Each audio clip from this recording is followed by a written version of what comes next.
Hello Year 8, I hope you're all well and getting on well at home. It's Miss Bennett here for your next round of lessons on the Tempest. So, as always, you need to make sure that you have a pen and paper to write on. You will need your booklet today, so if you haven't got that in front of you now, you might like to go and find that now, grab it, bring it back. And also, if you want to, the date and title is always useful to keep you organised. So the title for today would be The Plot to Kill Alonso. So there are 2 lessons in this PowerPoint, only 2 this week, because the second lesson of the week is going to take you a bit longer. There's a bit of writing to do. So I thought it'd be nice to only give you 2 this week, 2 recorded lessons to work through, to balance that out a little bit in terms of your workload, okay? So listen out to what your teachers want from you this week. They might ask you to do a little bit more, they might give you another task to do perhaps, but listen out to them and see what they'd like you to do.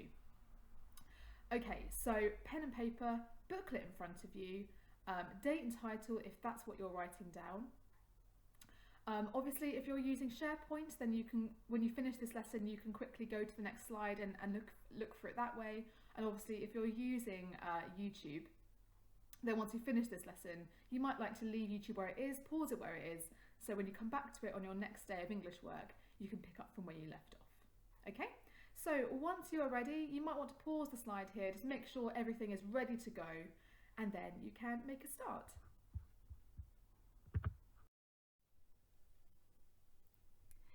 So your first task then for this lesson is to have a look at these 3 images of 4 characters. So we've got Alonso, Gonzalo, Antonio and Sebastian. And I'd like you to look at those images and then write down in 4 sentences, if you can, what happened in the last lesson. So Alonso and Gonzalo, as you can see, have little Z's in speech bubbles above them and their eyes are closed. So think back to what happened there. So why are Gonzalo and Alonso sleeping? And then think about what Antonio and Sebastian are discussing. They are forming or beginning to form a little plan. What was that plan? Okay, so pause the slide here, think back to last week's lesson and see whether you can write down in 4 sentences, if you can, all round about that amount, what happened last time we read from the Tempest. The extension task, if you would like to challenge yourselves already, is to think about what might happen next.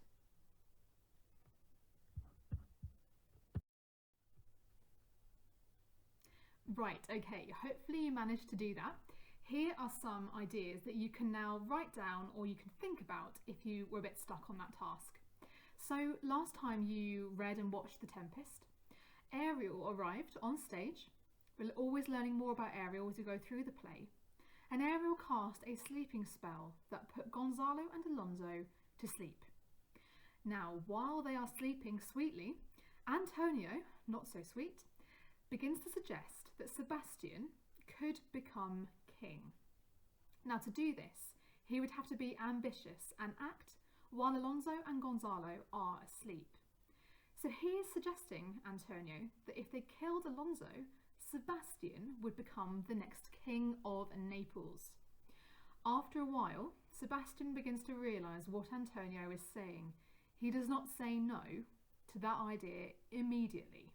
Okay, so this is a really interesting part of the play where we see Antonio's full extent of his treachery. And you learned about this key word last lesson, treason. So treason is a crime that hurts your country or government. And Antonio encourages Sebastian to commit treason. Okay, and hopefully you remember from last lesson that if you committed treason, if you tried to kill the king or queen of a country and you were caught, you would be sentenced to death. So this is a very, very dangerous move that Antonio is proposing that he and Sebastian embark on. So that, hopefully, is what you remember from last week, and that is where we're picking up with this lesson. just a quick recap of who these people actually are, always useful when it comes to Shakespearean plays. Antonio, as hopefully we know, is Prospero's brother. So he became Duke of Milan after overthrowing Prospero. So he took on his role, Prospero's role, and as we know, Prospero is now marooned on this island.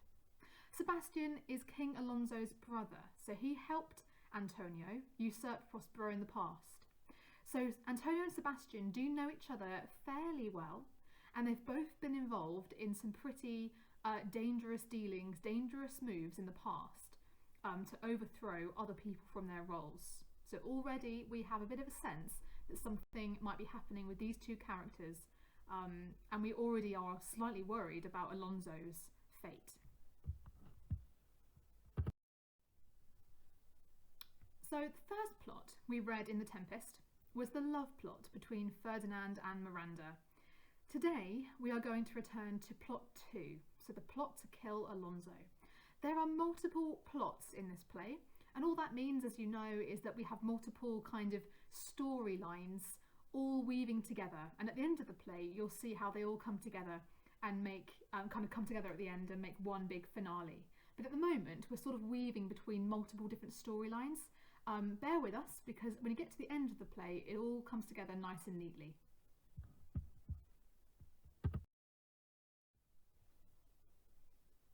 So Sebastian is, as we know, currently unsure what to do next. Antonio effectively says, kill your brother and become king, and Sebastian is left thinking, I'm not too sure whether this is a good idea.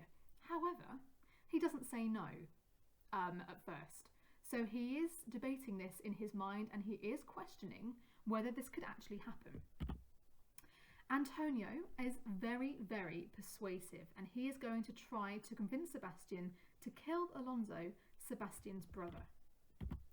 His first trick is to convince Sebastian that if Alonso dies, he would be the next person to become king. Now let's see how Antonio does this. So on the next slides I will read through the script, and then after that, if you want to, you can then watch the film version and see this unfold with some actors in front of you. So, Sebastian talking about Ferdinand. I have no hope that he's undrowned. Antonio. Oh, out of that no hope, what great hope have you? No hope that way is another way so high a hope that even ambition cannot pierce a wink beyond, but doubt discovery there. Will you grant with me that Ferdinand is drowned? And then Sebastian says, he's gone. Antonio. Then tell me, who's the next heir of Naples? And then Sebastian says, Clarabel. And then Antonio. She that is Queen of Tunis, she that dwells 10 leagues beyond man's life, she that from Naples can have no note, unless the sun were post the man in the moon's too slow, till newborn chins be rough and razorable, she that, from whom we all were sea swallowed, though some cast again, and by that destiny to perform an act whereof what's past is prologue, what to come is yours in my discharge. Sebastian. What stuff is this? How say you? 'Tis true my brother's daughter's Queen of Tunis. So is she heir of Naples, twixt which regions there is some space. And then Antonio. A space whose every cubit seems to cry out, how shall that Clarabel measure us back to Naples? Keep in Tunis and let Sebastian wake. Say, this were death that now hath seized them. Why? They were no worse than now they are. There be that can rule Naples as well as he that sleeps, lords that can prate as amply and unnecessarily as this Gonzalo. I myself could make as chuff of a deep chat.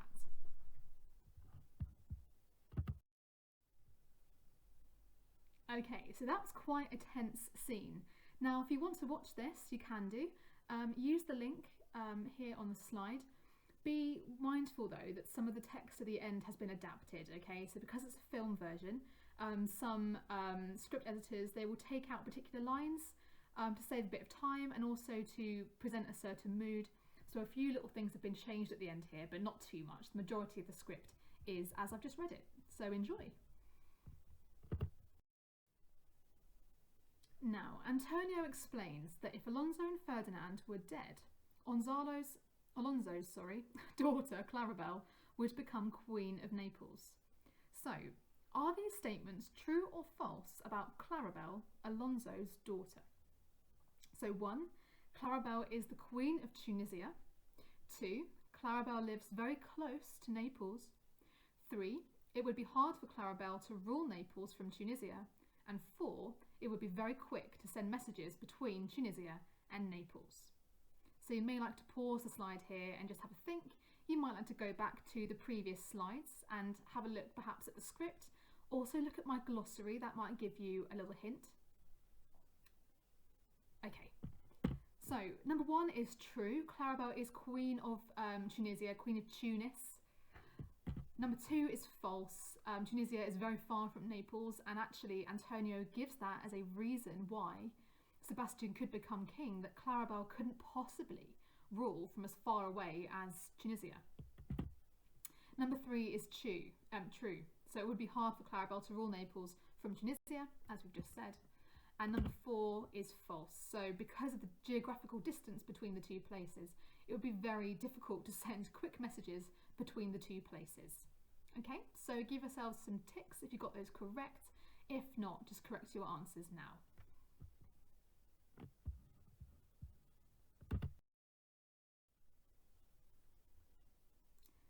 Okay, so what we've just read really is a conversation between Alonso and Sebastian talking about the line of succession. So basically, who would become the king or queen once the monarch has died? Okay, and that's what they're discussing. They're seeing how valid Sebastian's efforts might be to become king and how easily this could happen. So here was the line to the throne to be the king or queen of Naples. So Alonso. We've then got Ferdinand, Alonso's son. We've then got Claribel, so Alonso's daughter. And then we've got Sebastian. Okay, so Antonio says that if Alonso died, Sebastian would become the king of Naples. So in this scenario, we are imagining that Alonso and Ferdinand are both dead. Now, Antonio has just asked Sebastian whether he will imagine and kind of confirm in his mind that Ferdinand drowned at sea. And Sebastian says, I will, basically. He says, yes, okay, let's imagine that and let's go with that. Now, why does Antonio think that Ferdinand and Claribel would not become king or queen? So for this question, just either think about this or perhaps write down your thoughts in bullet points. Why does Antonio think that Ferdinand and Claribel would not become king or queen? So think about what's potentially happened to Ferdinand. Think about what we know about Claribel and where she lives. So think about that question, write down some bullet point notes if you'd like to, and then on the next slide we will talk about the answer. So pause here, have a think, and then move on when you're ready.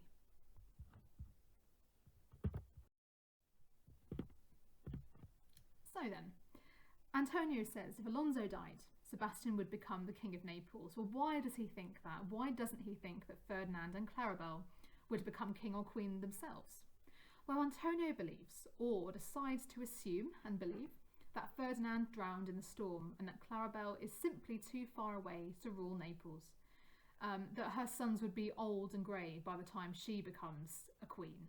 Okay, so that's what Antonio believes. He believes that Ferdinand has died and that Claribel has no claim because of where she is based.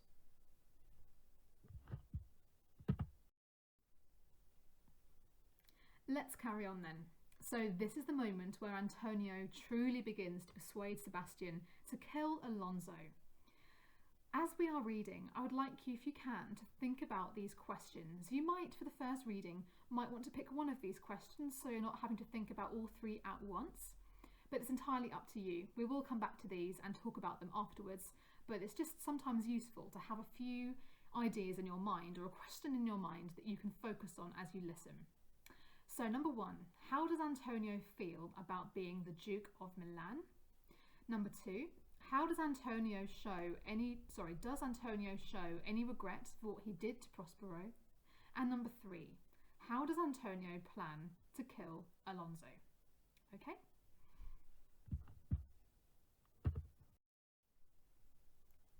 Antonio: oh, that you bore the mind that I do. What a sleep were this for your advancement! Do you understand me? Sebastian: methinks I do. Antonio: and how does your content tender your own good fortune? Sebastian: I remember you did supplant your brother Prospero. Antonio: true, and look how well my garments sit upon me, much feater than before. My brother's servants were then my fellows, now they are my men. Sebastian: but for your conscience? Ay, sir, where lies that? If 'twere a kib, 'twould put me to my slipper, but I feel not this deity in my bosom. 20 consciences that stand twixt me and Milan, candide be they, and melt ere they molest. Here lies your brother, no better than the earth he lies upon. If he were that which now he's like, that's dead, whom I, with this obedient still 3 inches of it, can lay to bed for ever. Whiles you, doing thus, to the perpetual wink, for I might put this ancient morsel, this Sir Prudence, who should not upbraid our course. For all the rest, they'll take suggestion as a cat laps milk. They'll tell the clock to any business that we say befits the hour.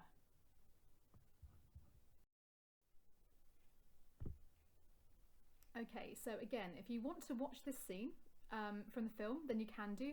Again, some of it at the end has been slightly adapted, but hopefully what you can take from this really is the sheer tension and excitement in Antonio's voice as he thinks about this potential plan to kill Alonso. Now, before we answer those 3 questions that I asked us to think about just before, is to also consider this key word. Now, this word came up in that piece of the script, and it's the word conscience. So I'd like you to think in your minds, or think out loud, what does the word conscience mean? Try to use, if you want to, the image on the screen now to help you work out the answer. See if you can work this out. So what is a conscience? What does it mean to have no conscience, or a conscience?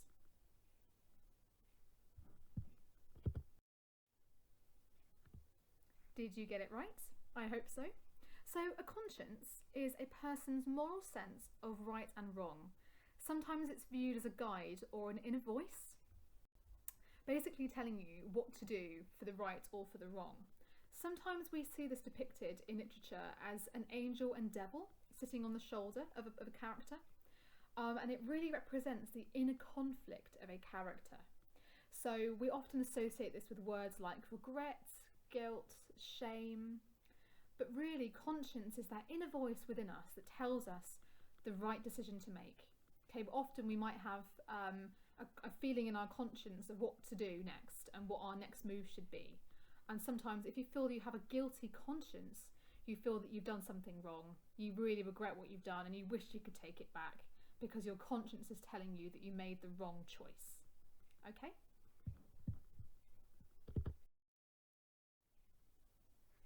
Let's go back then to these 3 questions. So these are the questions I asked you to think about as you were listening to and watching that part of the play. So question 1, how does Antonio feel about being the Duke of Milan? Number 2, does Antonio show any regret for what he did to Prospero? Now this is why I asked you to think about what the word conscience means, because Sebastian says, but what about your conscience?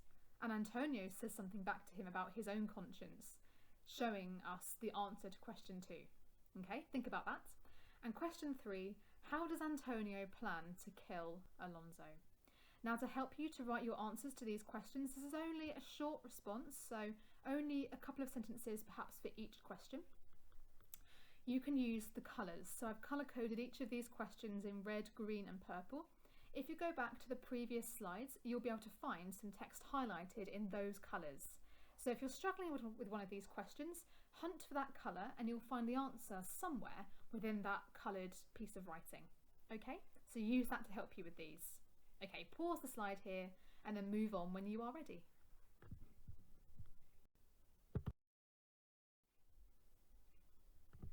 So let's go through some answers then for those questions. You might want to be able to tick your writing perhaps with sentences here if you'd like to. So let's go through them. So number 1, Antonio feels glad that he made himself the Duke of Milan. He thinks the position suits him very well. He is pleased that the people that were once his equals and friends are now his servants. So remember in the script he talks about wearing the clothing, the garments. He means clothing here, but also everything else that comes with that role, all the positions, the responsibilities, the privileges, all of that, he says, suits him very well, thank you. Number 2, Antonio shows no regret for what he did to Prospero, his brother. He says that his conscience, so his moral voice, judgment of right and wrong, was not affected by it one bit. So Antonio shows 0 regrets. And number 3, Antonio suggests killing Alonso and Gonzalo with a dagger as they sleep. Note here that Antonio is the one making all the choices. He is the one leading Sebastian down this very dangerous path. Antonio is a master manipulator and a very persuasive individual. Okay, well done, excellent. Hopefully you got those sort of correct or nearly all of it correct. If there's anything you want to add to your notes now, then you can do. So pause the slide and then move on.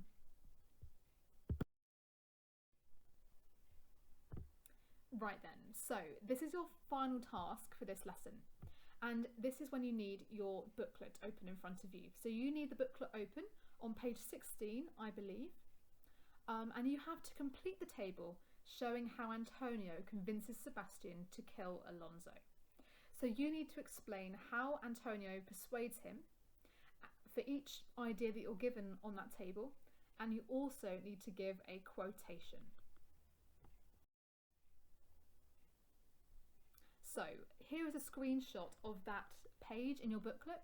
So if you haven't got that in front of you now, you might want to pause the slide here, have this slide open in front of you, and just make sure you've got the right one in front of you. It should be page 16, so have a look for that. So Antonio convinces Sebastian to kill Alonso.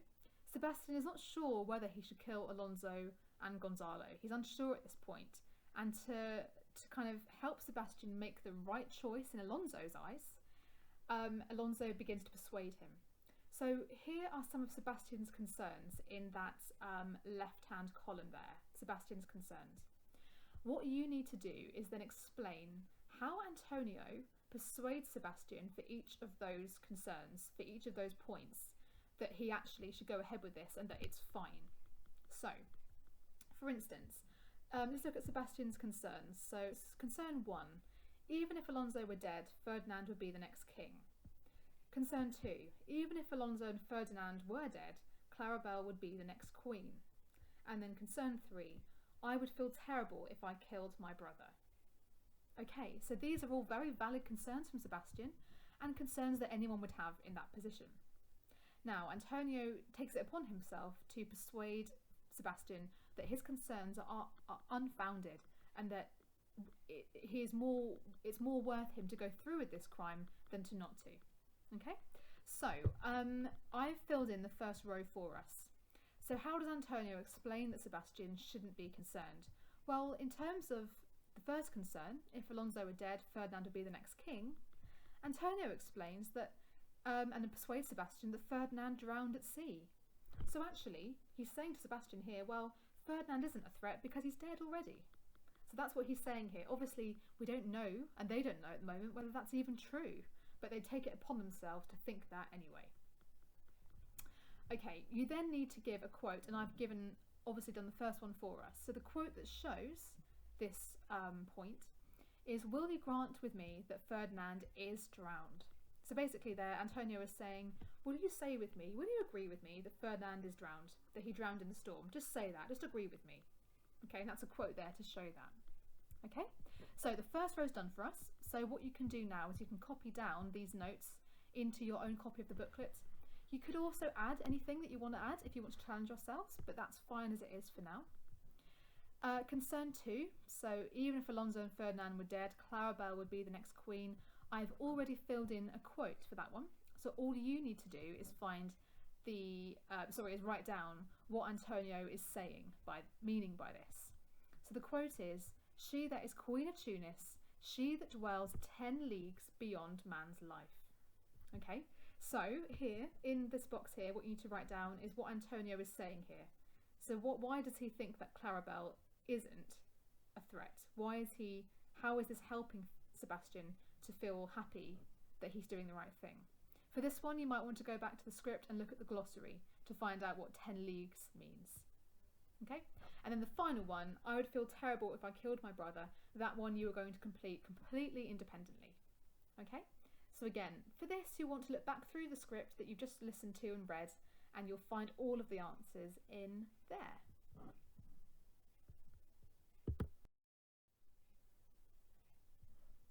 So we have already looked at the features of a Shakespearean tragedy. Now, what are the features then of tragedy that we're seeing in The Tempest? So some of these we've already seen so far, and you might have your own list now that you're generating perhaps mentally that you can put together for this. So tragedies tend to have a sad ending, which usually includes a death. There are deaths in the play, which there are.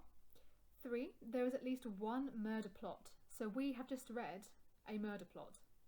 Number 4, the play usually involves high characters like kings, queens, princes, princesses, lords and ladies. Obviously, we are dealing with kings at the moment, aren't we? So there are high characters in this play. And number 5, in tragedy, there can be confusion around who or what characters really are.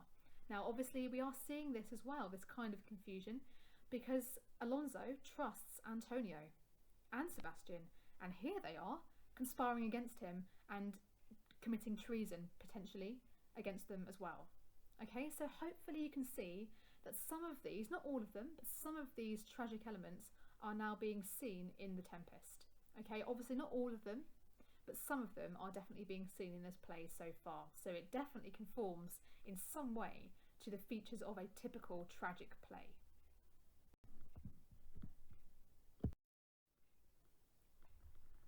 So finally, let's do our mastery quiz. So which of these statements are true? A, Antonio and Sebastian think that Ferdinand died in the shipwreck. B, if Ferdinand is dead, Sebastian is the next person in line to become King of Naples. C, Sebastian refuses to consider killing his brother.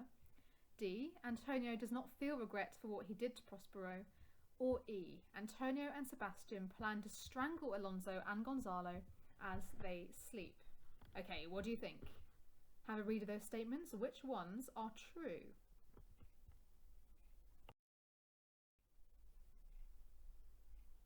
Okay, well done those people if you got that one correct. It is A and D. So Antonio and Sebastian think that Ferdinand died in the shipwreck, and D, Antonio does not feel regret for what he did to Prospero. Fabulous. Well done, everyone.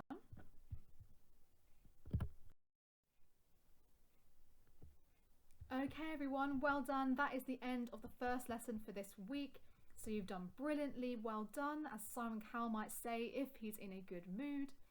When you are ready to start the next lesson, you can go straight onto the next slide and start from there. Well done, everyone. Fabulous. Hello, Year 8. It's me again with your second lesson of the week. So as always, you might like to write the date and title on the top of your piece of paper. The title today will be How is Antonio Presented? Okay. You will need a pen and paper to write on, and you will also need your booklet. So you might like to pause the slide here, just go and find all your resources you need, grab a pen, grab a piece of paper, get your booklet, and then we will make a start. Okay. This lesson is quite a big one, it's quite a biggie of a lesson, but hopefully you can work your way through this and you will understand what we're doing. I'd recommend you listen out to your teachers this week as well in your live lessons, because there's a writing task at the end of this lesson that they may or may not want you to send to them. So just listen out to your teachers and they will tell you what they'd like you to do with this. Okay, enjoy.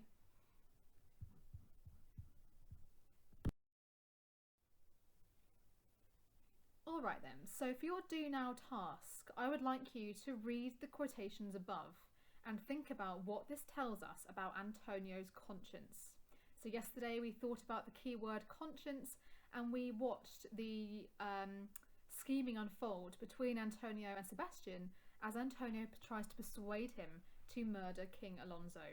And when Sebastian and Antonio are speaking, They are talking about conscience and a person's conscience, a person's inner thoughts and moral compass that guides them to make the right choices and do the right thing in life.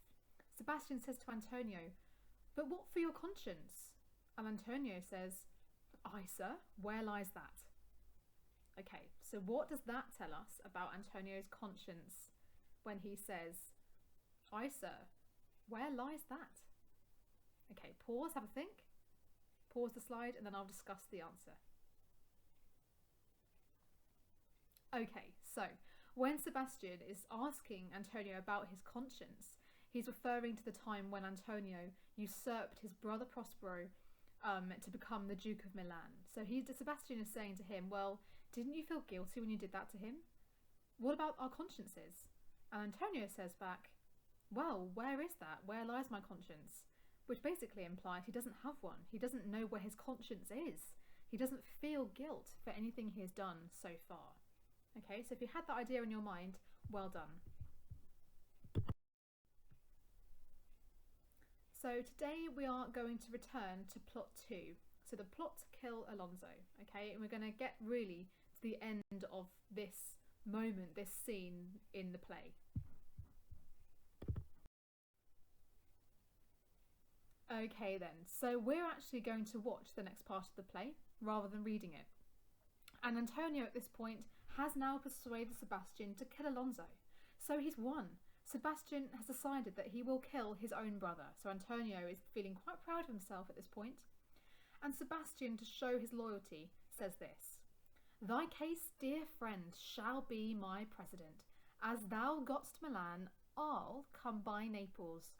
Draw thy sword, one stroke shall free thee from the tribute which thou payest, and I, the king, shall love thee." Okay, so Sebastian has totally come round to this idea and is now going to go through with this and kill his brother Antonio and also Gonzalo, who are currently asleep, remember. Okay. Okay, so let's watch this scene then. So as you're watching, I would like you to think about these 3 questions. So number 1, who stops Antonio and Sebastian from going through with this? Number 2, how do Antonio and Sebastian explain why they have their swords out? And number 3, does their excuse seem even at all convincing? Okay, so think about those things if you can as you're watching. Again, you might like to pick just one question. If it's easier for you to have one in your mind as you're watching, that's fine. To watch this, you need to go to the blue subtitle here, the caption at the top of the screen, click on that link, and you'll want to skip over to about 57 minutes. Now, this might overlap with some part of the play you've already watched. That's fine if it does, just watch on from where it leaves you, because it's always good to recap from where we've left off from the previous lesson. So if you've already seen something you're watching, just watch it again, enjoy it, and then that will help you then understand what's going to come next. Okay, so enjoy, and then on the next slide we'll go through these questions again.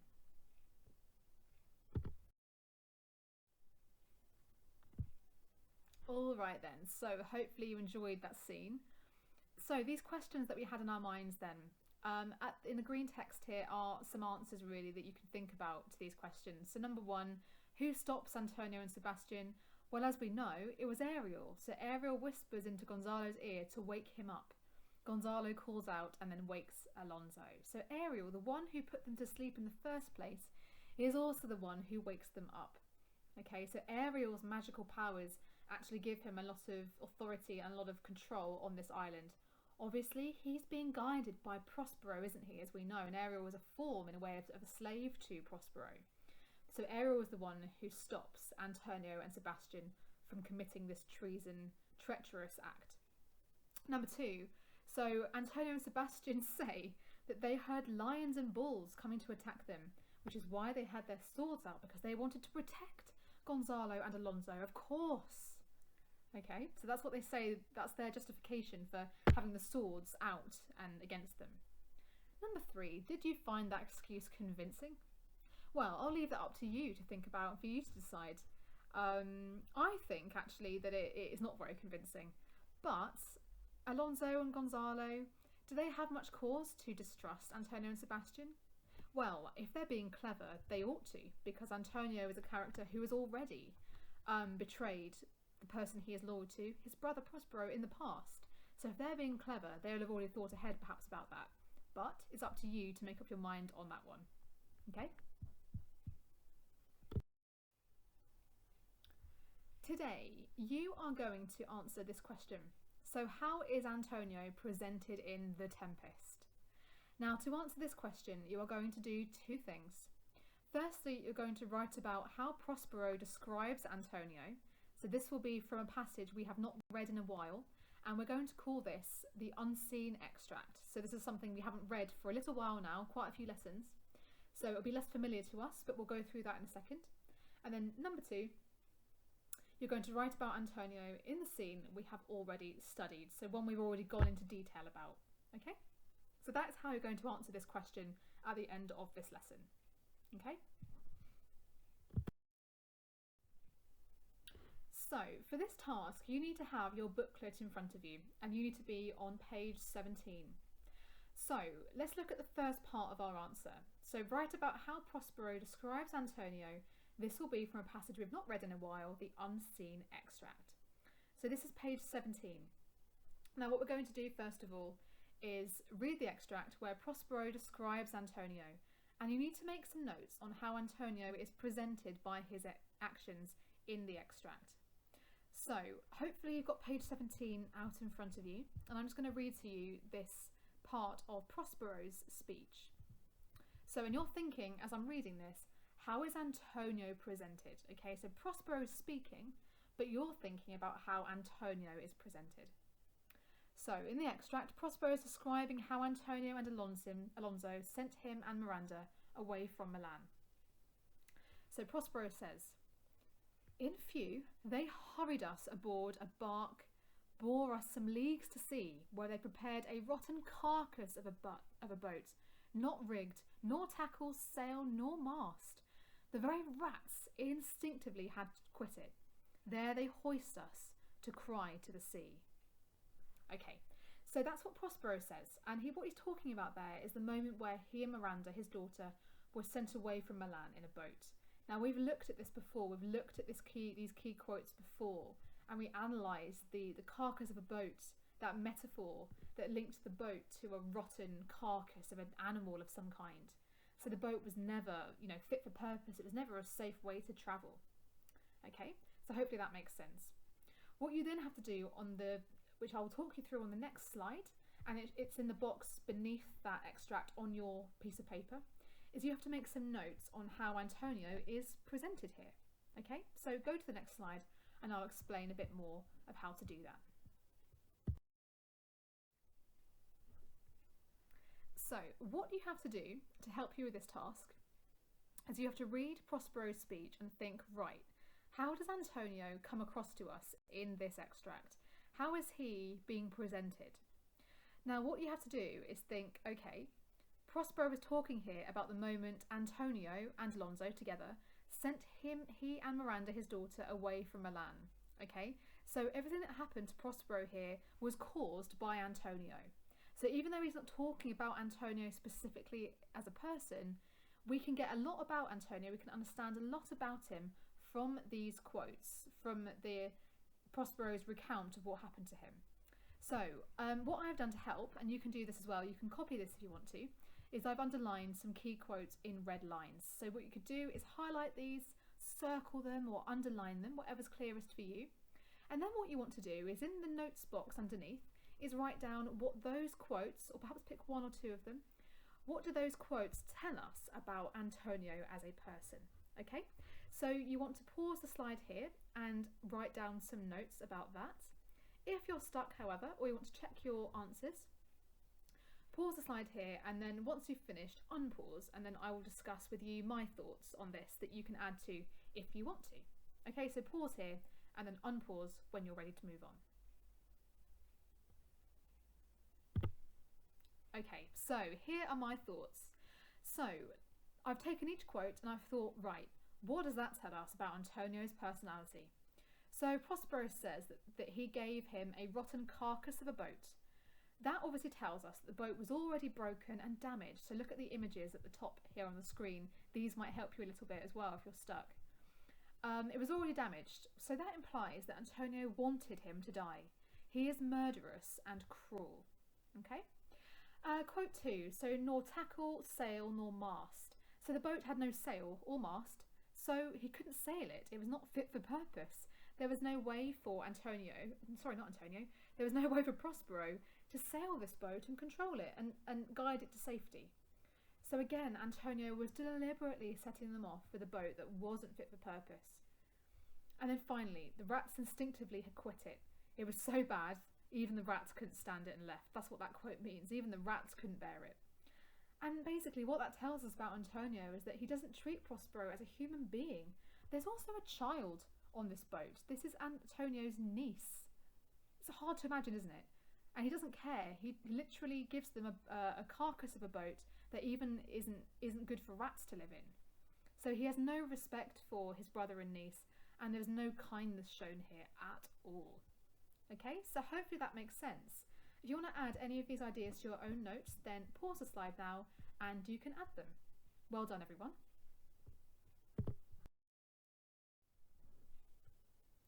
So, when we write a response about a character, and you've done this before with Sherlock Holmes, when you thought about what type of character Sherlock Holmes was, this is a very similar question, but obviously about Antonio in The Tempest.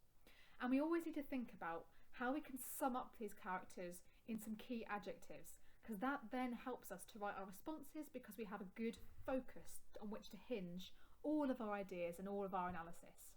So what words then would you use to describe Antonio in the extract we've just looked at? So have a little think. And I'm going to give you some ideas. So, heartless, uncaring, cold, ambitious, conniving, I love that word, two-faced, cruel, spiteful, unfeeling, careful, but also callous. Now, callous is probably a new word for us, so I'm just going to talk through that key word callous. But all of these words are very, very useful to use when describing Antonio. So when you write your response later, you might want to come back to this, perhaps when you write your statement sentence. Okay, fabulous.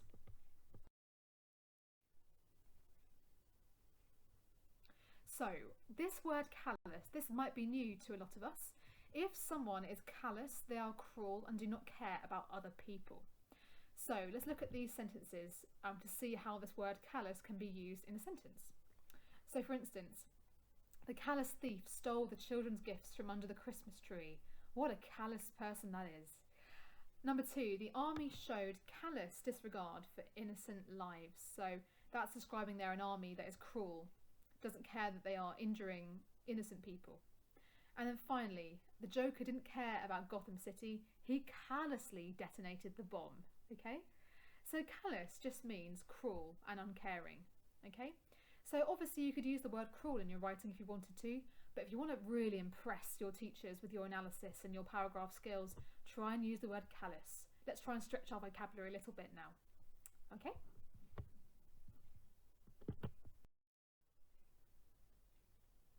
A quick test then about the word callous before we move on. So which of these passages shows how callous Antonio is?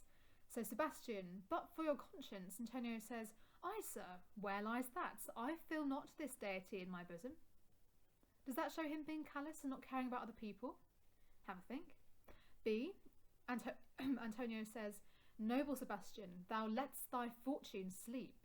Die, rather, winkest whilst thou art waking." Does that show him being callous? Okay. And C, so Prospero's speech now. "In few they hied us aboard a bark, bore us some leagues to sea, where they prepared a rotten carcass of a boat, not rigged, nor tackles, sail, nor mast. The very rats instinctively had quit it. There they hoist us to cry to the sea." Okay, does that show Antonio being callous? Have a think. Okay, so A, obviously, that does show Antonio being callous because he's saying he has no conscience. He doesn't have that inner voice telling him what to do that's right and what to do that's wrong, and he doesn't know the difference between the two things. Good. Or he doesn't care, sorry, about the difference between those two things. He has no guide within him. B, that's not really showing Antonio to be callous, not quite, perhaps more sneaky than callous. And C, obviously that does show him being callous, because it's showing us how belittling and how inhumanely he was treating Prospero when he sent him and his daughter Miranda away from Milan. Okay, so if you got A and C as your answers there, fantastic, well done you.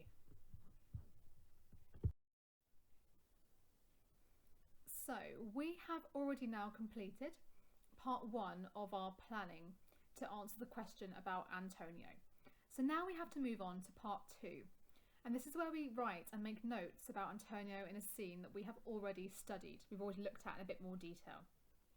So on page 18 in your booklet you will find a sheet that looks a bit like this. Okay, so there are 3 extracts here from the play that talk about, and I want you to think about, in relation to Antonio's character. So have a look at this piece of paper first of all. I just want to talk through to you a couple of things that you may not have seen before or you might be a bit confused by. So first of all, each quotation, so each extract, so you can see there quotation 1, quotation 2 and quotation 3, each one of those has a little blurb underneath called context. Now all that is, it's kind of an overview of what's happened in the scene that this quote is taken from. So if we look at the top one, quotation 1, the context is before Alonso and Gonzalo fall asleep, Antonio promises that he and Sebastian to protect them as they sleep. And then we have the quote. So we too, my lord, will guard your person while you take your rest and watch your safety. Okay, so that contextual information there, all that's doing is it's setting up the quote and it's telling you what happened just before or at the same time as that quote was said in the play. Does that make sense? So if you're stuck on any of these quotes, have a look at the context, because that will help you understand what's happening in that quote. Okay? So underneath that quote, we've got 2 questions. So is Antonio telling the truth? And how do you view this quotation after knowing what happens at the end of the scene? So obviously at the end of the scene, we know that Antonio plots with Sebastian to murder Alonso and Gonzalo. Okay? So obviously our view of Antonio from this comment is probably a bit more cynical, because we know exactly what he's plotting later on. Okay, so in the lines underneath that you would then write your thoughts about those 2 questions. So is Antonio telling the truth, and how do you view him after you've read the whole scene? How do you feel about that character Antonio from that particular quote? Okay, so what I want you to do now is spend about 10 minutes looking at and working on this worksheet. So quotation 1 we've looked at. Quotation 2, the context is Antonio says this after Sebastian has admitted that Ferdinand, Sebastian's nephew, has no hope of being alive, and Antonio says, oh, out of that no hope, what great hope have you? And then the questions are, how does Antonio feel about the death of Ferdinand, and what does this tell you about Antonio? So obviously there Antonio is talking about the greatness that might come to Sebastian now that Ferdinand has died. Okay, so think about that. What does that tell you about Antonio as a person? And then quote 3, the context is Sebastian is worried that he will feel guilty if he kills Alonso and Gonzalo. Sebastian asks Antonio if he felt bad after sending Prospero out to sea. And then Sebastian says, but for your conscience? And Antonio says, aye sir, where lies that? I feel not this deity in my bosom. Okay, that quote we looked at for our do now starter. So think back to that, because that will help you with this question. So what does this quote tell us or tell you about Antonio? Okay, so spend 10 minutes having a look at this. Read through. You might like to highlight some keywords if that helps you direct your mind to your answer. You don't have to though. And then in the boxes, or in the lines, underneath those questions, just write down your thoughts. Okay? So pause here, have a go at this, spend about 10 minutes on this. Obviously move on after 10 minutes if you finish before then. Obviously that's absolutely fine. And then there are some answers that you can have a look at on the next few slides.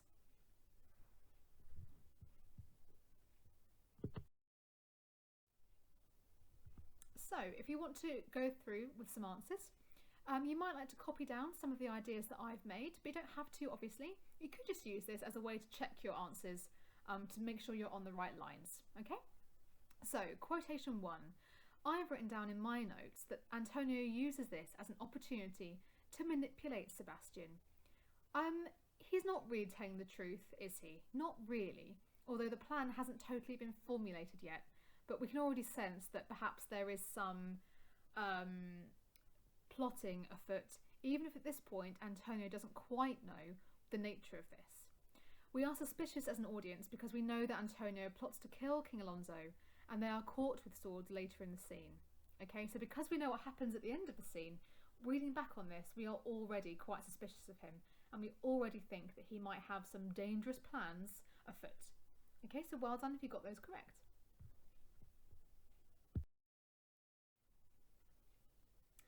Quotation 2.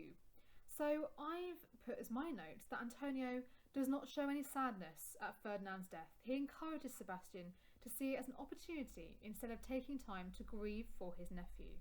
This shows us how Antonio sees other characters. They are only obstacles that stand in the way of him achieving greater power. Okay, so Antonio is all about scheming and increasing his own power and authority.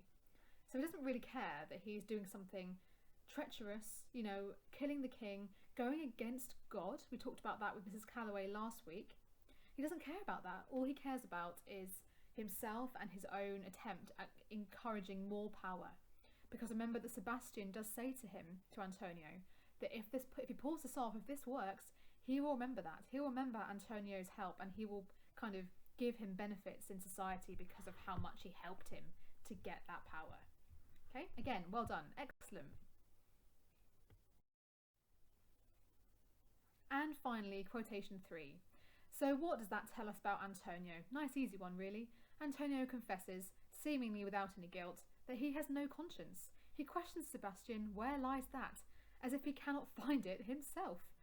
Antonio does not feel bad for acting selfishly or badly. Okay, so he doesn't have that angel on his shoulder. He doesn't have that inner voice that tells him what to do for the good in the world. He doesn't have that. He can't find his conscience. He can't find his moral guide. He doesn't seem to want it either, in my opinion. So again, if you had those ideas written down, or you had some of your own ideas that built on these, fabulous, well done, excellent.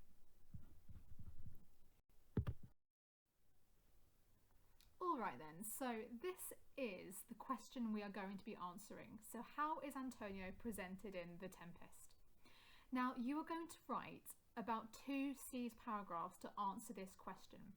Now watch out for what your teachers want from you this week, because they may ask you to write more perhaps, or perhaps just one, to listen out into your live lessons to see what your teachers would like you to do with this.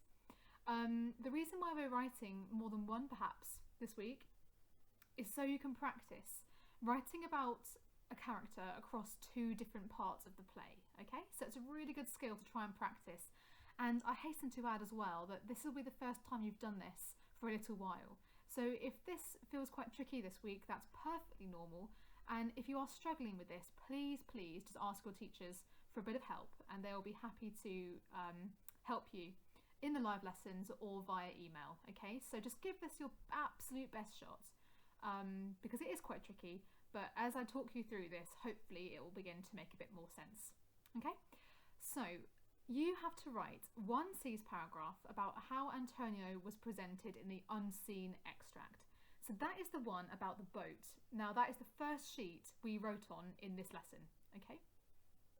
So what I might ask you to do now, what might be useful for you to do now, is to pause the slide here and go to page 17 in your booklet and write at the top, unseen extract. Okay, so that means that when you come to write your paragraphs later, you know which one you're referring to in your first paragraph. Okay, so you've got that to hand nice and easily, nice and clearly.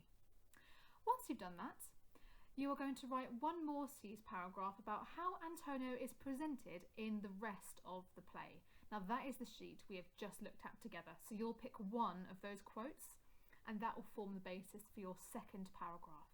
Okay, so you might like to pause the slide here and just look at those 2 sheets, so that you know which ones you're referring to. Okay, I'll give you a bit of help with that on the very next slide. Okay, so you have completed these 2 sheets today, and this is where you'll get all of your notes from for your 2C's paragraphs. So paragraph 1 will come from page 17, so that's the unseen extract. The only reason I'm calling it unseen is because when you come to do your assessment, and when you've done your assessments in the past, you always have to write about an unseen extract first. Okay, so I'm using that same language just so that we know what I'm talking about and that we are kind of familiar with what that phrase means. Okay, but all that is the first extract we analysed together today. So that is the one about Prospero and the boat. Second paragraph that you will be writing comes from page 18, I believe. So this is the 3 quotes we looked at individually. All you'll do, unless your teacher says otherwise, is pick one of those, and that will form the basis of your second paragraph. Okay? Again, you might like to pause here, or perhaps go back to what I've just said and listen to it again. Just make sure you know what you're writing about in each paragraph. All right?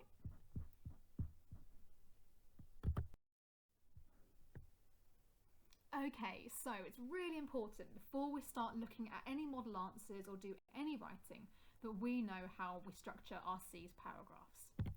So it's the normal C structure that we've always used. So statement.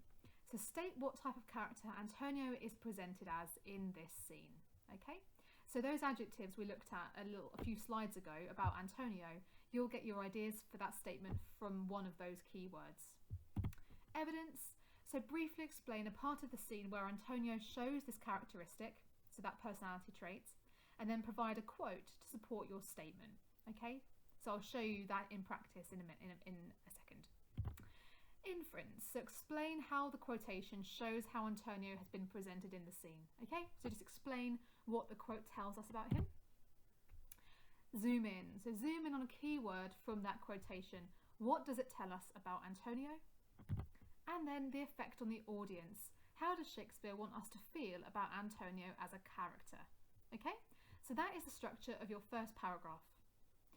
Now, second paragraph, you do exactly the same thing again. The only difference is that I want you to start your second paragraph with this phrase, elsewhere in the play. Okay, the reason why I'm asking you to do that is because then it makes it really, really clear that you are talking about 2 different parts of the play. So that means that you're showing how Antonio perhaps has changed from one part of the play to the next part of the play. Okay? The rest of your second paragraph will be exactly the same structure as the first one. All you need to remember is that you write elsewhere in the play to begin the statement sentence for your second paragraph. Okay? So you might like to pause the slide here, just have a quick read over those steps. But again, this is something that you've done before. Have confidence, have faith in yourselves that you can do this, okay? Fabulous. Okay, so you might be sat at home thinking, what is Miss Burnett talking about? What on earth do I do now? Well, fear not, because I'm going to show you an example of exactly what I mean, okay? And you can obviously always magpie a few ideas from these paragraphs to help you with your own, okay? So as I show you the paragraph bit by bit, just have a look at the sides of this slide, and I've got the different elements of C's outlined. Okay, so as I'm giving you each part of the paragraph, you might like to look and see whether it matches to each part of C's in those boxes that's already on the slide. Okay, here we go. So this paragraph is paragraph 1, so this means that this is from the extract about Prospero getting on the rotten carcass of a boat. That's the unseen extract, so that's what I've written about, as you will do in paragraph 1.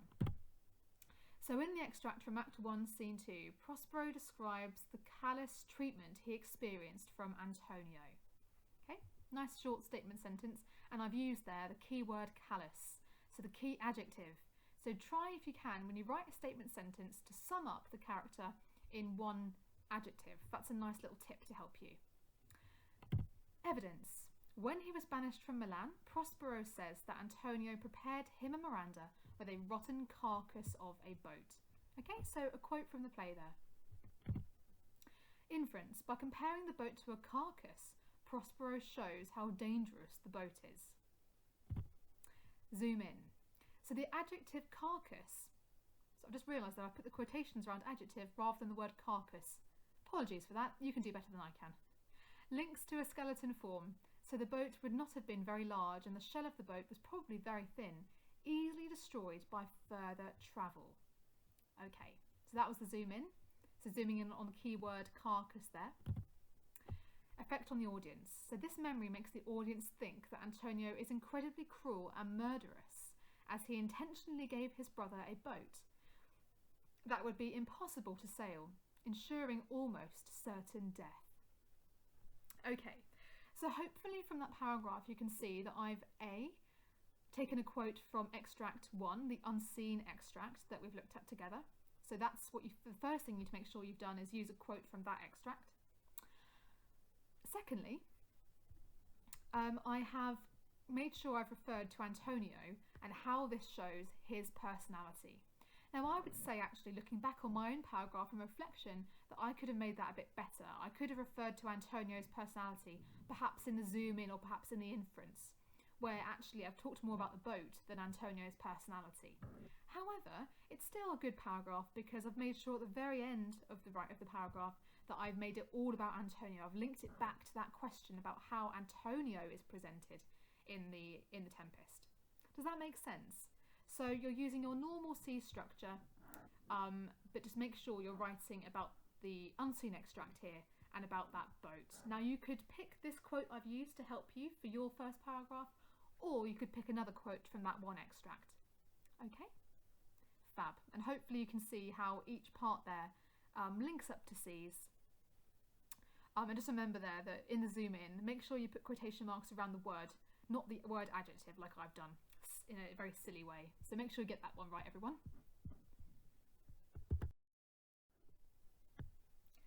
Now on to paragraph 2. So this paragraph, your second paragraph, will be about Antonio elsewhere in the play. So this will be the second sheet that we looked at together today in this lesson. So again, let's go through this bit by bit. Elsewhere in the play, Antonio's full, heartless and scheming personality comes to light. In Act 2, Scene 1, we see how heartless Antonio can be towards other characters. Okay, so look here at paragraph 2 in my statement sentence. I've started off with the phrase elsewhere in the play. So all that means is somewhere else in the play, Antonio is presented as this. Okay, so please make sure that you start your second paragraph with that phrase or something like that. And then I've done what I did before. I've included some key adjectives to describe Antonio, heartless and scheming. Now if you wanted to, you could simplify that even further and say, elsewhere in the play, Antonio is presented as heartless and scheming. And that could be it, But I wanted to show you how you can expand your statement slightly for those of us who want to challenge ourselves a bit more. So I'll read that one more time. Elsewhere in the play, Antonio's full, heartless and scheming personality comes to light. In Act 2, Scene 1, we see how heartless Antonio can be towards other characters. Evidence. He does not show any sadness at Ferdinand's death and encourages Sebastian to see it as an opportunity to gain more power. He thinks that the no hope of Ferdinand's survival is actually a great hope for Sebastian. This evidence section here is slightly longer than what you're used to perhaps, because I'm trying to show you now how you can write about a particular moment of the play first and then nicely integrate your quotes after that. Okay, again, you could simplify this further and say, he thinks that the no hope of Ferdinand's survival is actually a great hope for Sebastian. You could just start your evidence at he thinks. That would also be fine. Okay, I want to show you the different ways of doing this now to make your writing really seem impressive. Okay. This shows us how Antonio sees other characters. They are only obstacles that stand in the way of him achieving great power. So that inference there, really nicely hinged on the question, links straight away back to Antonio.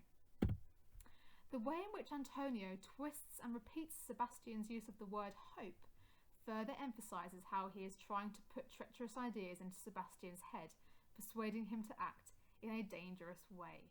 Okay, so there I've zoomed in on the word hope, and I've talked about how Antonio uses his words. He twists his own words to persuade him to think a certain thing. Very sneaky, this man. And finally, the audience views Antonio as a character who cannot be trusted, whose disloyalty only grows deeper. Okay, so what do you think of that? That's the second paragraph. So again, you can see here how I've used a different quote to the first paragraph, and I've also talked about Antonio in a different scene. So Act 2, Scene 1, and how he's different perhaps than how he was in the first one, or similar. It depends on what quote you're using. But hopefully that makes it a bit clearer as to what you have to write. You basically have your two worksheets in front of you and you pick a quote from each one, okay? Excellent. So again, you might like to pause the slide here. You might like to have another read. And again, be really mindful of where I've said that you can simplify this. So look at the text that I've underlined. Those are some of the elements that you could perhaps remove if you wanted to write a slightly simpler paragraph that you could use as a guide.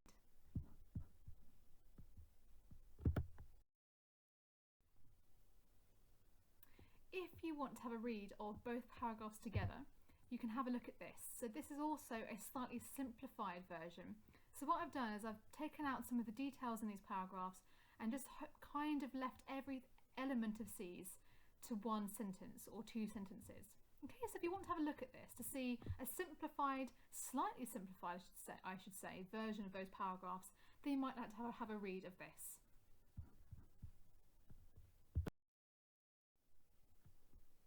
Now, what if this all seems a bit much? Well, I don't want anyone to be panicking about this at home at all. So, if this seems like a lot this week, it just seems just too much for you to get your head around writing 2 paragraphs, then instead what I want you to do is just write one.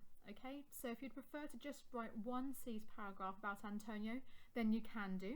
Obviously, your teachers might say otherwise, so make sure you listen to their instructions as well on this. But you can just write one paragraph. You can still follow the C structure, and then what you'll do is on the next slide, when you look at the writing frames, just look at the one for paragraph 1. It's labelled para 1 in a pink box. Okay, so if it all seems too much, then just try and aim for one paragraph. Okay, with this particular task in terms of time. All right then. So have a go, do your absolute best, okay? We're not looking for perfection, we're just looking for you to give this a go, give it your all, and see what you come up with, really. You'll probably find that once you get into this, you'll find it a bit easier than you think you will. Okay, so good luck.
You have done it, everyone. You've finished that writing task. Well done, you.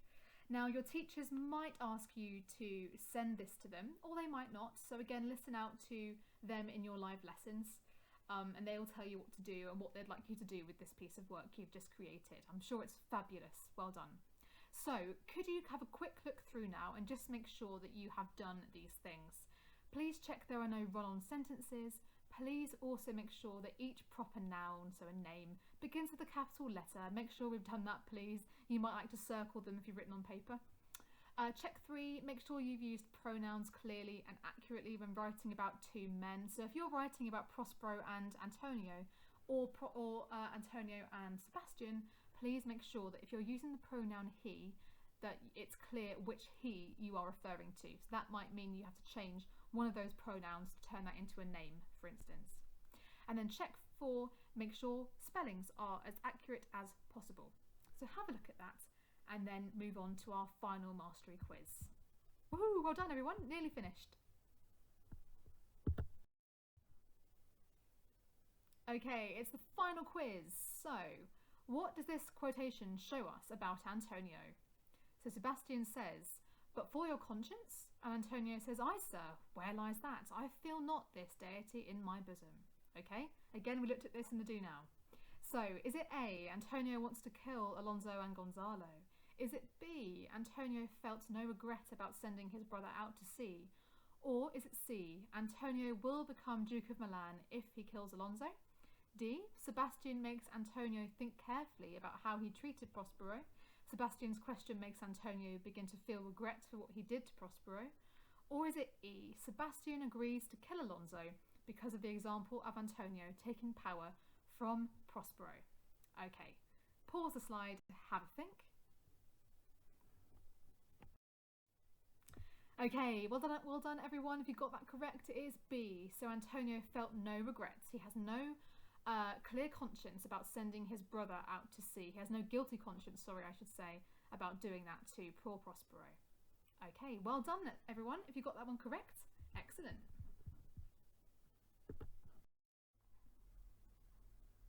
Well done everyone. Excellent work. That was not an easy lesson. So you've got through it, you've got your writing done. Fabulous job everyone. Right, that is it for me this week in terms of the recordings. But listen out to your teachers. They might give you another task to do, so watch out for that and have a lovely rest of your week. Bye.